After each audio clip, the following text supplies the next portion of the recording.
Rick's acting is so terrible. Okay. He's so one note and just blank and doesn't have any. He doesn't emote at all. No.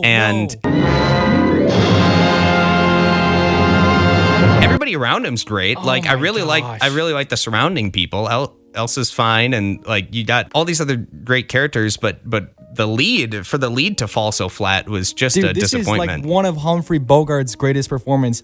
In a Lonely Place, The Maltese Falcon, Treasure of the Sierra Madre. This tops all of them, I feel, because this is his best character and this is his most like engaging performance, if only because the story is so great, but like just what he's doing here on a terms of like communicating subtext as an actor, like you don't get any better than this. In the first little bit where you're touring his cafe, like he's just pretty much taking care of business. But as soon as Ilsa comes in, like there's a bazillion emotions happening all at once, all in his face, without a single word of dialogue happening. I don't know how you call that not emoting. There are certain times where it works a little better for him. But I'd say the movie as a whole, it was very lackluster as far as his acting goes. A tad corny in the writing, but then again, hold on. No, there's nothing corny in this entire movie. Not a single corny. It was a little much. Like the line, like, she said something about like I can't think straight. Like you do the thinking for me.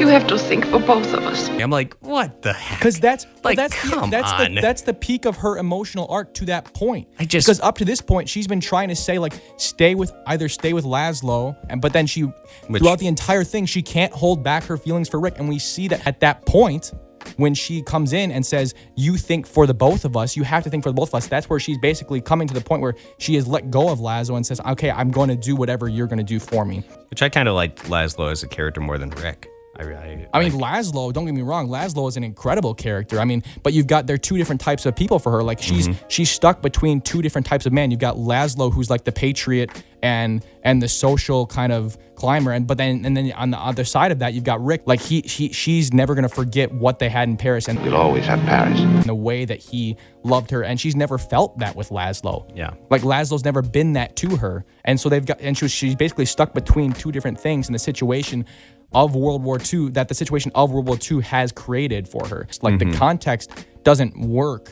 if it's not set inside of a war movie, because you've also got like the thing about Rick basically being complacent and neutral in the war. I stick my neck out for nobody. A wise foreign policy. As America was at the time, inside this neutral ground, and Rick basically being the only American that we basically see in the entire thing, and then eventually choosing the side and choosing to do the right thing, as America would eventually go on to do for the rest of the war.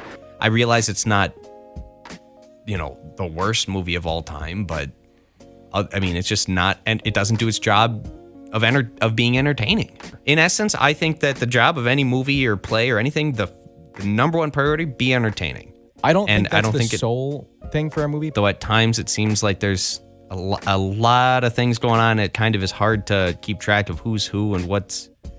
There are just certain parts if that's your biggest complaint about the movie. Well, I don't know. It just seems like all of a sudden it's just like they throw a million characters at you, and you have to realize there are a million. Like the cafe is just full of people. But it's using all of them purposefully. It characterizes what's going on there, and it's like giving depth, and like it's not just our main characters with like. Well, I didn't mention Strasser yet. You would find the conversation a trifle one-sided. So there's Strasser, but then so he's kind of like the outside antagonistic force. But like Renault, Ilsa, Laszlo, and Rick. Renault's one of the funniest characters in the whole thing. I like him very much. His line earlier when he says, at the very start when he is first introduced, he says, realizing the importance of the case, my men are rounding up twice the usual number of suspects. All at once, communicates exactly who Renault is as a character, provides exposition for the current political situation going on in Casablanca, sets up a joke for the end of the movie, and is one of the funniest things that I've ever heard. Like all at the same time. Like you do not write things like this. People never write things like this. It just doesn't happen. That is my least vulnerable spot. Like you could have a movie that's just those four: Renault, Ilsa, Laszlo, Rick, and so a lot of people would write it with just those four and just their dramatic interactions with each other, and then stretch that out to 2 hours.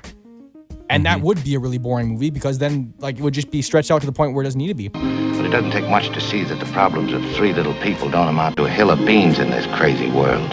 Whereas with this movie, it uses the other characters that Rick's going to go and interact with, and slowly they're going to chip away at his cynical facade and go into his true sentimentality and what he actually needs to come into at the end as returning to being a patriot and a freedom fighter. Louis, I think this is the beginning of a beautiful friendship.